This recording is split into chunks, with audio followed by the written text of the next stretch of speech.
Hello, everyone, and welcome to our conversation on our trip coming up on December 8th to the 15th, the rule of law and holiday traditions, where we'll be exploring the rule of law in Austria, but also experiencing some of the amazing holiday markets that they offer there in Austria. Before we get started in our conversation, I just want to do a little bit of housekeeping in case this is the first time you're joining one of our events. This is a platform that some people aren't familiar with. You are muted and your cameras are off. You are encouraged and welcome to join in on the conversation, turning your cameras on and your microphones on. If you're not comfortable doing that, we see a few people turning their cameras on already. If you're not comfortable doing that, you are more than welcome to just throw your questions in the chat on the right. This is a conversation. We want to make sure that all the questions are answered as we go through it, as we talk through the itinerary and what we're sharing. Also, there are a few emojis on the bottom. I don't know if you're familiar with the emojis. I'm going to click a few of them right now. If there's something in the conversation that you're really enjoying, you want to show that you're supporting it, please click on those emojis. We encourage all of the interaction you can possibly have. And last but certainly not least, this is being recorded. So if you do have to step away, or if you have a friend or a family member that wanted to join us in on this conversation today, but was unable to join us, you do have the opportunity. We will share this recording with you, and you'll have the opportunity to share this recording with whoever else you might want to share this recording with. And with that being said, I'd like to just introduce my two hosts today in our conversation. We have Nicola Balmain, for those that aren't familiar with. We'll start with Nicola. Nicola, thank you so much for joining us. She is the president and founder of Nanda Journeys. Tell us a little bit about Nanda Journeys for those in this conversation that aren't necessarily familiar. Thank you again for joining us. Of course, always my great pleasure. One of my favorite things to do in the week is talk about travel. And hi, Tom and Wendy. I want to say a special hello to you. You're not very far away from me up there in San Jose. I'm just down here in Santa Cruz. So lived in San Jose for a long time. I know the area where you are. So hello from Santa Cruz. And to everybody else on the call, welcome. Welcome to Nanda Journeys. And welcome to the Nanda family. So honored to have Richard Pena here with us today, and we'll introduce Richard here. And if you're familiar with Nanda Journeys, Nanda means joy in Sanskrit. I want all of our travelers to have a joyful experience with us, whether you travel with us or not. We're here to talk travel, share travel, and just have a great experience together. So my passion is connecting people around the world. My passion is around leaning into other people's passions and showing them the world through the eyes of their passion, in this case, law, legal systems. And of course, adjacency to that is politics, current affairs, and the wonderful destination that is Austria. So welcome to the Nanda family. We're really happy you're here, and welcome to Nanda Journeys. Thank you, Michael. Thank you. And so also in our conversation is our journey host, which has actually hosted our friend, Mr. Richard Pena. He's actually hosted many Nanda Journeys before in the past. Thank you so much for joining us in this conversation, Richard. Richard has a lot of experience. I know, Nicola, you've had a long success and a long history of working with Richard. If you could just give a little bit of background about who our host would be, and then, Richard, you can kind of fill in the gaps where Nicola might necessarily have left some. Well, there's a lot to talk about Mr. Richard Pena. I hope we don't make you blush, Richard. We've got you on camera today. But very modest and very accomplished leader in the law field down there in Austin, Texas. I've had the distinct privilege of working with Richard for many, many years on international delegations. We've curated, myself and my team have curated over 20 delegations together. China, Russia, back when, and Richard, you can tell us a few of your wonderful stories here. But, you know, Richard has had a long, distinguished career. He's the past president of the Texas Bar Association, Board of Governors for the ABA. He has a whole host of accolades.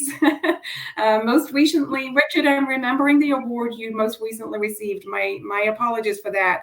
Which one was it that you just recently received just a few months ago? The last one on your screen.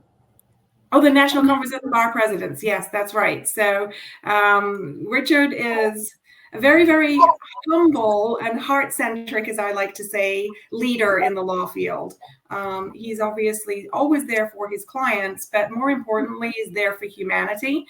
And the reason Richard is a perfect delegation leader for Austria and Ireland that we have traveling this year is that he cares about delegates, he cares about the conversations we're having, and he cares about the intellectual exchange of knowledge so that we all become better global citizens. And to that extent, he was awarded an Eisenhower Award for being an accomplished international journey leader back when we were both together at People to People. So, Richard, thank you for being a leader, and thank you for saying yes to this continued relationship with Nanda Journeys. And I invite you to also share a little bit about yourself and why you continue to do these international delegations. Well, thank you, Nicola, and Michael. Thank you for hosting us and for putting this webinar together. And welcome to everybody that's on this webinar. And we're pleased and thrilled to have you, that you might consider Austria. It's just an honor to lead these delegations. When I was first asked to lead the first delegation, I think it was in 2000 by People to People, who Nicola was working with. I didn't know if it was April Fool's or if it was Christmas. At the time, no other lawyer in the country was lead these legal delegations, and my first was to China, and we've had some very distinguished delegates come with us. That first one, we had several chief justices of the Texas Supreme Court. We had a chief justice of the Texas Supreme Court just recently going a trip with us. We've had U.S. Attorney General, and so it turned out to be very insightful and very important to the people on the other end and to our delegates. Most delegates talk about our journeys as the trip of a lifetime. One of the things about, incidentally, I love working with Nicola and Michael. They're a tremendous team, and the rest of their team, they take care of the delegates, and they look at detail, and that's why they've been successful and have won awards. But our journeys are all eventful, and we try to go to places where it's important. Like this trip, I think that Austria trip is important, not only because of the Christmas markets and spending the Christmas vacations or Christmas season in Vienna, but also because of their country, their history, which and frankly the politics of Europe. We're going to be discussing all of that. So basically, it's just a joy to lead these delegations. When we go, we take guests. Guests go with us, and they have their own program. Sometimes we're together. They're always and especially in the legal sense, I go for the people. I really enjoy seeing people all over the world, and once you travel the world, you'll find that people are the same everywhere.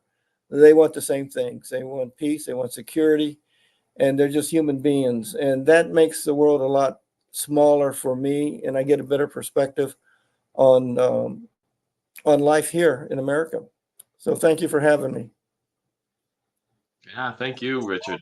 And that's some great insight in regards to why we do these journeys, these delegations, to not only expand our own networks personally and professionally, and the people that you go with, oftentimes, I'm sure, as you know, not only become friends, but also a professional network that you can kind of rely on and lean on as your career progresses. But also this idea of the world being smaller once you get back. That's why I love travel, is the idea that our feelings, our beliefs, what we love, what keeps us up at night, that's a universal thing. We all want the same things, and we're all trying to strive for the same dreams. And being able to see the world through that lens of legal and law is such an awesome way to kind of see these different unique cultures through that lens of the legal aspects of it. I think it's a very cool way to see the world. And so, with that being said, let's talk about the beautiful country of Austria, which we've all visited before in the past. One of my favorite places in the world, Vienna, Salzburg. I was there in January, so it was right after the Christmas market. So I haven't had a chance to experience the beauty of the Christmas markets, which I'm super jealous about. But Austria is one of my favorite places in the entire world. Vienna, the food, the people, the culture is just unbelievable. And so I'm excited to be able to talk about this today, and talk about what we're going to be experiencing and some of the reasons. So let me ask you this first question, Richard, to you. And maybe Nicola, you can chime in as well, because maybe you were a part of the inspiration process. But why Austria? Why did we decide that Austria is the best place to go? Well, my thinking was I have been to Austria before, and it was on a personal trip. I went with some family members who were living in Italy at the time, and we took a trip to Austria. We were there during the Christmas markets, and it was just remarkable. You know, you've traveled the world and seen a lot of places, but you've never seen any place like Christmas markets in Vienna or Salzburg. We were, I believe went to a Mozart concert and got out of the concert and just walked outside, and there's these lovely Christmas markets. It's hard to picture or to explain the Christmas season, and it's cold because Austria is nestled in the Alps, and you have snow, like rooftops with snow, and it was just magic. It's like the magical season I have never experienced before. We traveled, we walked around the markets. You get everybody's in a good mood. They have this special warm wine that they give you in a little cup as you walk around the markets. And when I was talking to Nicola of the next destination, I thought we need to go back there because it's a very special time of the year. It's a very uh, special event, a special time. And frankly, I wanted the people that travel with us, the delegates, are very important to me that they have a experience that they can always remember. I wanted them to experience that. So from that, and then I started researching the law and the code. Their law is more of a civil code, not so much common law as we have, and the history of Austria, and then intersect that with where we are and the direction they're going and where we are in the world. And I just felt that it was an important trip, and that they were, and it's the ski season, so it should be a very, very fun time. And people bought when we bought gifts, Christmas gifts. You can buy Christmas gifts in the market, and very unique Christmas gifts that you can send back.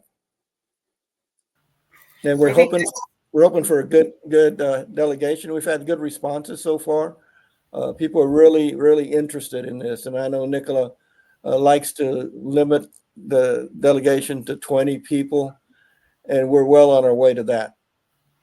Yeah, we are. And I think, Austria for me as well, Richard, is one of those, it holds a special memory for me because it was the very, very first place that I traveled to as a student of travel and tourism. So I won't tell you how many years ago or how old I was. So I'll be giving my story away a little bit too much, but it was my first experience working away from home for 3 months in a tourism environment.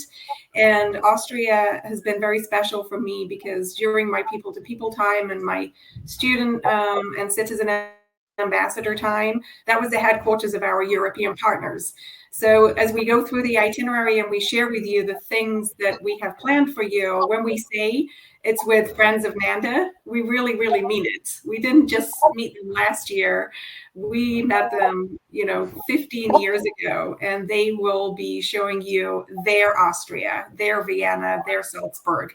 And they're very eager to meet with you as friends of Nanda Journey to show the holiday traditions. And I think the thing that stands out for me the most about Austria, having traveled most of Europe, it's so clean and fresh and pristine. And I can picture now like the Alpine views and just how stunning. You don't need a camera. That picture will remain with you forever.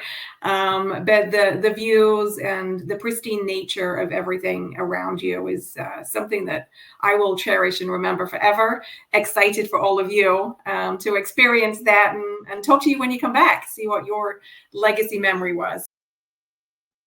Yeah, and I mean this is part of the reason why we chose Austria as a destination, because it is the culture and the immersion.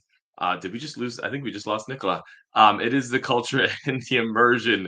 Welcome to a live webinar. It is the culture and the immersion that makes Austria such a unique and beautiful place to visit. Like I mentioned, I hadn't been there during the Christmas season, but these lights in their main walkway were still up, and it was still a very beautiful. Oh, got a text message. It was still a very beautiful destination. Um, her laptop randomly crashed, so she's working to get back on. So it's still a beautiful destination, a beautiful place to visit during any time of the year. But we lead with the culture first in this particular itinerary because of the fact that it offers so much from a cultural standpoint. Like Nicola had mentioned, it was one of her first places that she visited when she started traveling as a student. It was one of the first places I visited. Vienna, Austria, is beautiful in terms of its overall architecture. That first image, if I can go back 2 slides, this first image here is actually of their town hall. I know of town halls here where I live. I'm not sure what the town halls you look like, where you live look like. They look nothing like these amazing Gothic structures that were designed decades and centuries ago. So, in terms of what we do while we're in Austria, we get a chance to visit some of the amazing buildings. One of the most important aspects, and maybe this is something that Richard can speak to while we wait for Nicola to get back, is the beauty of the visit to the Christmas markets. Can you explain a little bit about the Christmas markets, Richard? Your experience in the Christmas markets, what our delegates might be able to experience as well. Well, they have Christmas markets, throughout Austria, but we're going to Vienna and Salzburg, and those are the biggest and the best. The picture you have on the screen right now is very representative. If you'll, for those that can see, you will see the building surrounding the Christmas market. That's where we were at a Mozart concert, and afterwards just walked out into into the markets. I don't use the word magical very often, but it's just magical. With the light snow falling, the Christmas markets are something. It's kind of like one of the wonders of the world, I think, and we've experienced that. And once you experience it, I think when you see Christmas shows on TV and or even go out and view Christmas lighting here, you'll always remember it. You'll remember when you were in Austria with the Christmas markets. So that's a big draw, and it's a big draw just internationally. We're picking before Christmas. The reason we picked the early part of December was so that people could enjoy the Christmas season and then get back home and enjoy Christmas with their friends or family. Yeah, and so one of the things that surprised me when I was going, because I was going in the middle of January, I was expecting it to be very cold. A lot of people, when they think of Austria and the Alps in the middle of winter, they think I've got to bundle up. And obviously, you prepare for the cold weather. And obviously, it wasn't, 40, 55, 65 and sunny. I was still a little chilly, but it wasn't as bad as I expected it to be because I'm someone who does not like the cold. And that's something that surprised me quite a bit was, walking around the town, walking around the city, kind of experiencing the restaurants and that sort of thing was a very enjoyable experience, even though it was winter. Did you kind of get that same exact feeling during your time in Austria? That was surprising because when we were walking around, it wasn't terribly cold. We had a coat, and I think I would describe it. It was pleasantly cold, so that you got the feel of it, but not bitterly cold at all. Yeah, I found it to be very, like I said, I expected it to be much colder. It was actually very, and comfortable kind of weather. And I can see that Nicola is back. We skipped right to the Christmas markets, Nicola. We skipped some of the things that are the cultural aspects of the itinerary.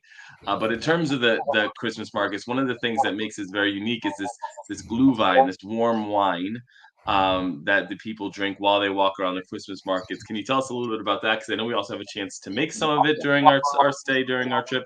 Can you tell us a little bit about those cultural elements that we'll be having while we explore? Yeah, for sure. Just my laptop decided that she no longer wanted to work, so we're back at it here on the phone. So the Glühwein is really very cultural and all across Europe, but I think really in Austria they call it punch. So when friends about this, it's like, it's not Glühwein, it's punch. I'm like, okay, but people know it is Glühwein. So you'll have lots of little workshops and get-togethers with, like I mentioned earlier, friends of Nanda Journeys. So they will teach you how to make the Glühwein. It'll be in a very, very festive kind of environment. And there'll be other experiences such as your welcome dinner, which is a Harrigan. And a Harrigan in Vienna, it's kind of like a wine tavern. So I guess in English terms, kind of like a pub. It's a gathering place.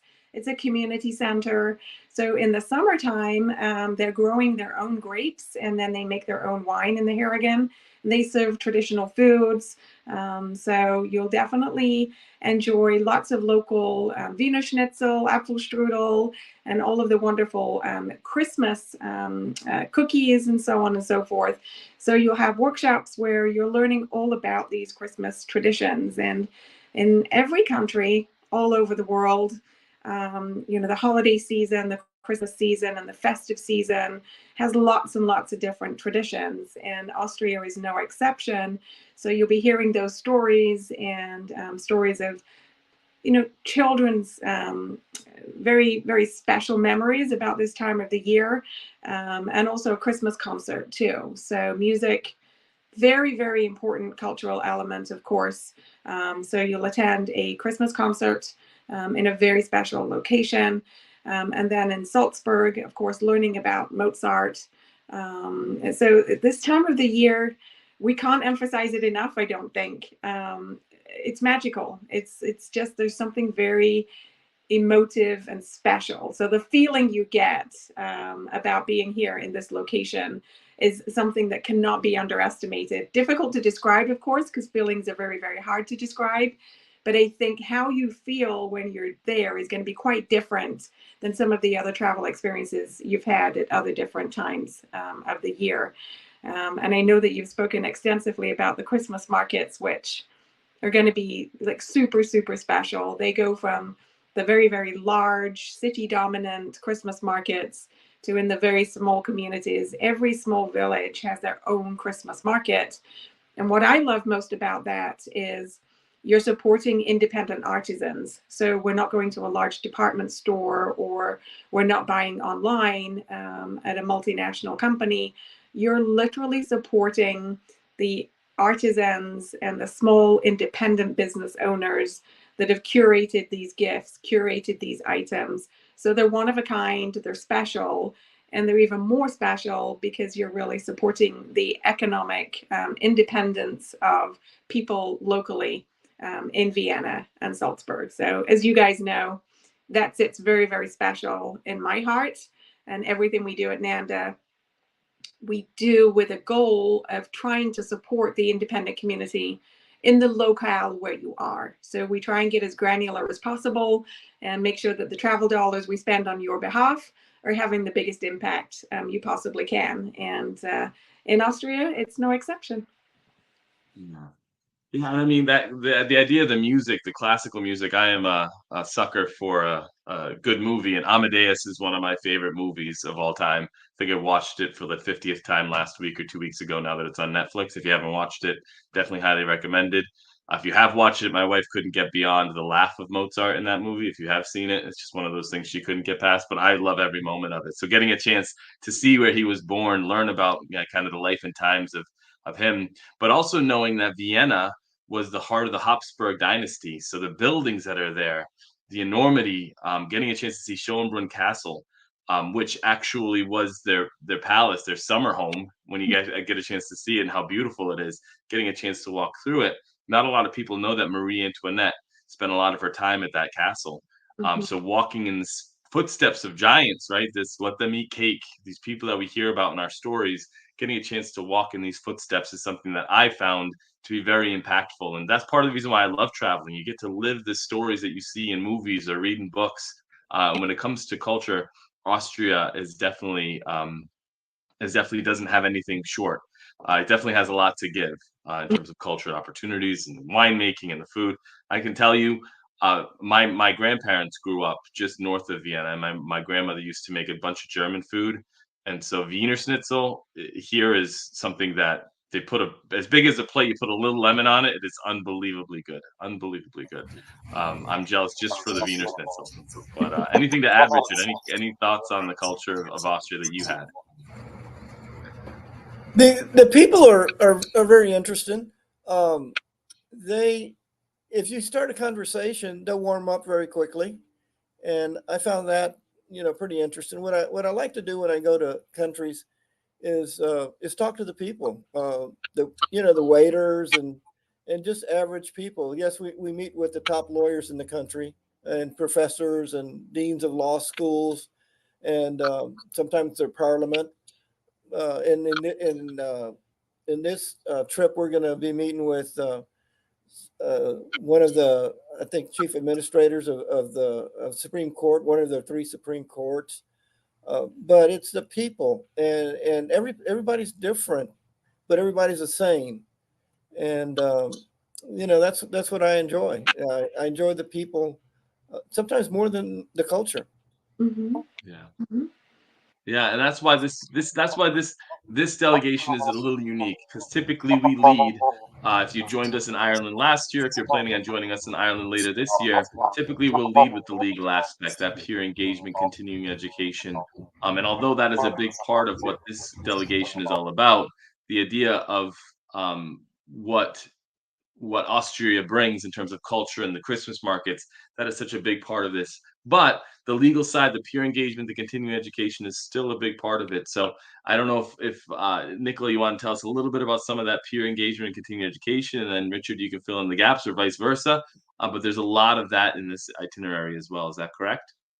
For sure. Yeah. And I think the goal, for those of you that don't know how we coordinate these journeys, the goal always is to establish the mission. Like, what is the mission? What are the learning outcomes? So we come at it from a very collaborative approach, and Richard is, the best there is to work with here. So we go through a long process of determining what do we want to learn, what do we want to introduce lawyers and legal professionals to, and in this case, as Richard mentioned, the common law. How did law come about in Austria? What are its origins? How far back does it go? So to be able to have those conversations in real time, and then to correlate them to what is happening today. And I think we're at a crux everywhere in the world. There is polarization regardless of where you live. And there also in Austria are challenges that we face here and they face in other parts of Europe, the conversation of immigration. There's a big population of immigration in Austria, and it's influencing politics today, and it's influencing this polarization. So you'll have those conversations. But we also will apply for the MCLE credits through the Texas Bar with Richard's support. And Richard will provide you with the necessary documentation to be able to apply to your own state bar for your own CL credits as well. So Richard, you might want to expand upon that a little bit, but our goal always is to try and get 50% of the exchange to be around the rule of law. How does law operate? What is the education for lawyers and continuing kind of education for lawyers? And 50% of the program is focused around that. And then the rest is the cultural, meeting the people, which gives the color, I think, to the backdrop of the professional pieces. So, Richard, what else do you feel? Yeah, one of the things, thank you, Nicola, and that's spot on. One of the reasons that I really like Nanda journeys and traveling with them and leading these delegations is because there is a balance. If you can go to Austria on a tour, just taking a tour and you can see the sights, but you can't really, especially for lawyers, you can't meet the lawyers. You can't see what's going on. I'm always interested in how does the legal system of the other countries, how does that compare to the United States? And you try to figure it out as you have these interactions, and we actually have meetings with lawyers. Like what we're talking about is their law codes. Well, the law code it's a civil law that the judges, for example, don't write opinions. They don't base their law on opinions as we're supposed to do. We have a code and opinions, and that dictates our legal system. They just have the code. We'll be meeting with one of the top lawyers, the president of the Senate of the Supreme Administrative Court. We'll meet. We're supposed to meet with that, and you get a great insight into just kind of what's going on. What I like to say is when we go to these countries, I like to peel the onion back and just not superficially, but see what's going on here. What are your challenges? What's next? How does that interact with the United States? How does that interact internationally? The State Bar of Texas has been giving my trips CLE for a long time, over 20 years. And since the State Bar of Texas is one of the premier CLE providers in the country, normally when you take the program to other states, they will just give you a green light pass and give the applicant the CLE. So, from a standpoint of, I see it as a win-win-win from the professional standpoint and the cultural standpoint, but it's all different, and that's what's so rich about it, about these trips. Michael was talking about Ireland, and we went to Ireland, and we're going again in September. But we also went to Ireland last year, and we met, for example, with the president of the, I believe it's Dublin or Belfast Bar Associations, and he said it's going to be an informal meeting, and we said okay, and so we meet with him, and it's at a delegation, and of course they bring out fish and chips before you even sit down, and then he orders Guinness for the group. We're not used to doing these professional meetings, drinking Guinness, but it's in Ireland, so they're all different. Everything is, sometimes they're very formal, sometimes they're free flowing. It's different. In Turkey, we met with a law school, and they were protesting the authoritative government, and they said, we're students by day, we're protesters by night. It's all different, but it's very rich, and you get a better sense of the world that we live in. Yeah. And one of the questions that we often get, and that's some great insight, Richard. One of the questions that we often get, and maybe Nicola, this might be a question that you could answer, is the ability, because it is a professional trip and because it does include continuing education, is there an opportunity for those that join us on this tour or this journey to write off any aspect of it? Is there abilities to take some tax benefits from traveling on a journey like this? Yeah, as we take an approach of this being a professional development and career enrichment journey predominantly, then for the most part, costs associated with your journey as a professional attending member may be tax deductible. Obviously, you have to talk to your own individual accountant or tax attorney, but most of our delegates that participate do deduct their professional side of their expenses as a reasonable and necessary business expense because of the educational and peer-to-peer engagement. And obviously CLEs are a required element. That's a great benefit for people that are attending as a professional member. Yeah. Yeah, you want to make sure you're taking advantage of as much of that tax benefit as possible while you're traveling on a journey like this. But there's a lot of professional engagement, obviously. Does that mean, one of the questions we also get is, does that mean that only those in the legal profession are able to join us, or are they able to bring their wives or their companion or someone that they can travel with for that as a guest with them? Is that something that's possible on this journey? If so, what are they doing while the legal aspects of the journey are happening? Yeah, so the accompanying guests they're warmly welcome, and most especially on Richard and Carolyn's journeys. I think you tend to have, about a 50-50 split, Richard, in terms of professional members and guests, or like a 60-40 split. So people do definitely bring their companions, their travel companions with them. And when the professional elements of the program are being coordinated, Richard attends those, and Carolyn, Richard's wife, also beautiful heart and soul and a global citizen, she accompanies the guests also with a professional guide locally. So you're always accompanied. Private experiences are coordinated for you. I'm going to ask for you to help me here, Michael, because my laptop died. She's decided she doesn't want to work.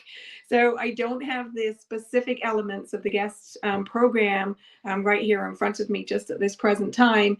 But things that you'll be doing is being accompanied by a local guide to do orientations in Vienna and Salzburg.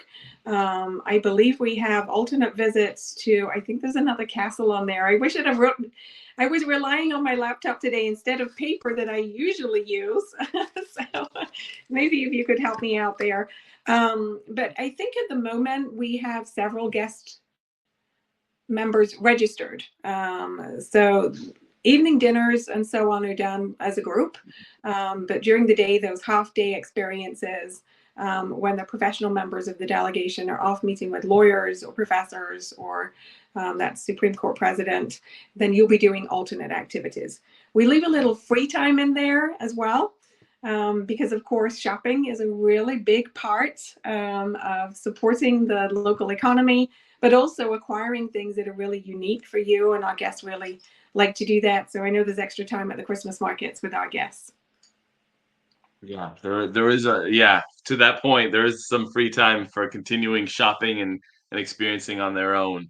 As well as there is a visit. I don't have it written down either, but there are visits to castles and things of that nature. I know, Richard, this is something that because you travel with your wife a lot on these journeys, this accompanying guest program is a very important part to you about these delegations. I feel something that I always say, it's not necessarily where you go, but who you're with that makes all the difference in the world. And so the ability to bring someone with you while you're learning about your profession, but also experiencing this new culture, someone you can go home with and bring those memories back with, I feel is such an important part of travel and the opportunity to continue to live those memories on and on. Tell us a little bit about your experience with this company and guest program and why it is so important to you, Richard, that this is something that you encourage your delegates to bring a guest so that way they can experience these beautiful destinations as well. We do encourage guests, and it makes it for a richer program. It rounds it out. The guests have a different perspective, and my attitude is we'll take all comers. Anyone who wants to be a delegate, they are welcome. Have a big tent. Like for example, we're going. I believe it's to Ireland that we have a librarian going. I mean, she's not a lawyer, she's not a guest, but she wants to go. Somehow got word that we were going, and she contacted me and said, I want to go on this trip. Not a lawyer, I'm not a guest, and I just had foot surgery, and my mobility is somewhat limited. I said, no worries, we will take care of you. And we do. We take care of our delegates. In Ireland, we have one fellow that's going in a wheelchair. When we were in the UAE, we had two people that used wheelchairs because of mobility problems, but we figure it out. And that's one of the, I think one of the challenges, but also one of the colorful things about our trips. The guest programs, sometimes we have professionals that say, I'm not going to the meeting today because I want to go with on the guest program with my spouse, because they go to such neat places. I mean, every place is different, and in Austria, just being there, I think is going to be memorable. But we enjoy guests. We invite them to come. We're all equal when we're on the trip. I'm just like the other delegates, except that I'm leading them. And normally, when they come home, it's not unusual for them to stay together, communicate, best friends for life. And we take care of each other.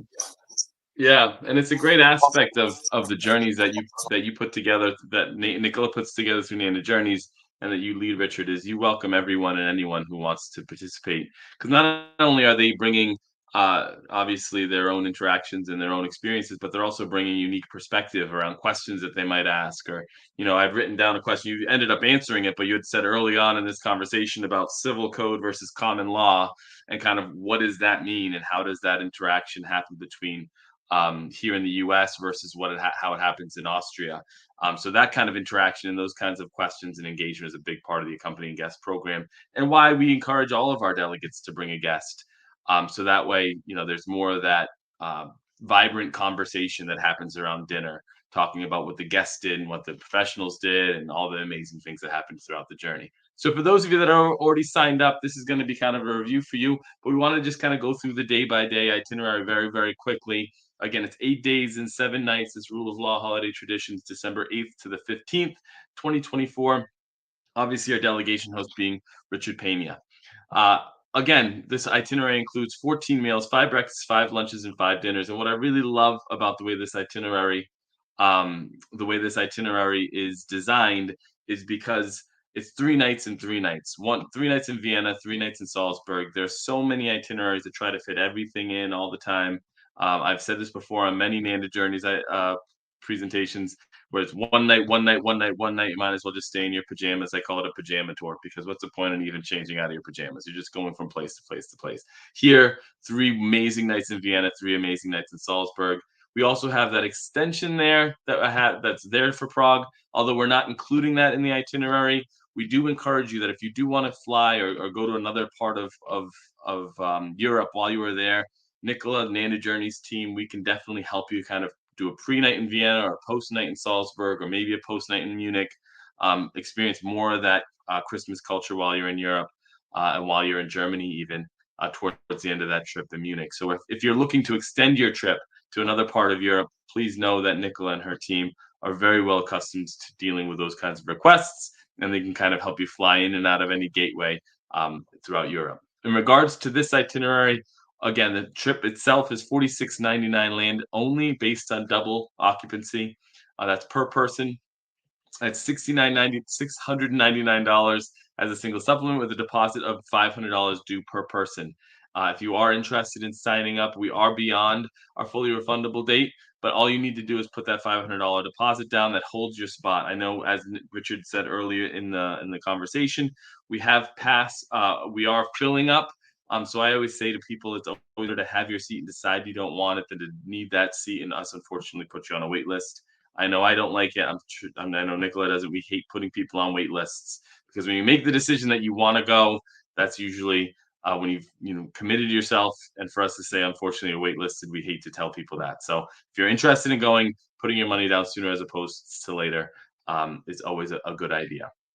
For any questions, any concerns, you can reach out to Nicola and her team by going to nandajourneys.com or 888-747-7501, or emailing us at info@nandajourneys.com. With that being said, Nicola, any final words in regards to this trip to Austria, to those delegates that are going, and maybe even those delegates that are interested in joining us? Yeah, I would say it's a magical time. If you haven't heard that already, it's a magical time to go to Austria. It's a wonderful way to go, with very experienced leaders, people that really want to meet other people. So you already know that you're going to be among friends. So lots of people have asked me, well, I'm a solo traveler. Will I be able to join this journey or that journey? This is a perfect journey to join. If you're a solo traveler, you don't have a travel companion, you have instant friends here. So you shouldn't really be worried about that at all. If you have any questions at all, as you've mentioned, reach out. Richard also is very open to talking to anybody that has questions from a professional or a cultural perspective. He's got 20 of these, in his rearview mirror, with lots of memories and lots of experience and expertise. So just ask us the questions. There's never any big hard sell from Nanda Journeys. We genuinely love what we do. We want to share what we do with you. If you have questions and you're not sure, we're just going to approach that as a conversation. So reach out and let us know how we can help. Absolutely. I love that comment about solo travelers. I've been many times where 2 solo travelers join a journey and they become roommates for life, because they just go on all the trips together. I love that. about what we do here at Nanda Journeys. And last words, I'll leave with you, Richard, before we close anything. If there are any questions, again, please throw them in the chat. It doesn't seem like we have any questions from the audience, but the final words I'll leave with you, Richard, before we let these our audience get back to their afternoon. Traveling and booking a vacation sometimes can be a little bit scary. The unknown is always the unknown, and people are apprehensive. But I just want anybody that is considering this trip not to be scared. You will find instant friends on our delegation with me and Carolyn. And I also want to underscore what Nicola was saying about the Nanda family friends that we have at the other end. It makes a world of difference if you have people at the country that you're traveling, if they're going to shepherd you around, if there is a background. We did that recently in Ireland. We had a lawyer that was like a guardian angel. And it makes all the difference in the world, because they'll show you places that you wouldn't ordinarily see. They will get you into places. They'll care about you. To this day, we have I'll be contacted with some of these people, and it's a small world, but we have international friends. Nicola more than I, and Michael more than I, but they're everywhere. But it makes a big difference and makes you feel comfortable. And the good trips are the ones where you don't want to leave the other country. And we've had most of ours are that way. So everybody's invited. We look forward to seeing you. And thank Michael and Nicola. Thank you guys for your expertise and for helping putting this together. Yes, thank you so much, Richard. Thank you so much, Nicola. For those of you that are going, if you are planning on joining us, please bring back some of that amazing food with you, so that way I can have some. That's the one thing that I can't wait to get back. Austria is one of those places. Again, I say this a lot. There's very few places I've gone where I say I'm coming back. Austria is one of those places that I want to bring my family back to, my friends back to. So I'm so jealous that you're going. For those of you that were able to join us, please keep in mind that this was recorded, so you are able to send this out. We will send out the recording, and you can share that with any friends or family members that you'd like to invite, would like to inspire them to join us in Austria later this year. We would love to have you. Thank you for joining us on another exciting conversation. We had a crashed laptop. So another exciting conversation here with Nanda Journeys and our journey host, Richard Pena. We look forward to seeing you on the next Nanda Journeys conversation. And more importantly, we look forward to seeing you in Austria later this year. Thank you so much, and enjoy the rest of your day. Bye, everyone.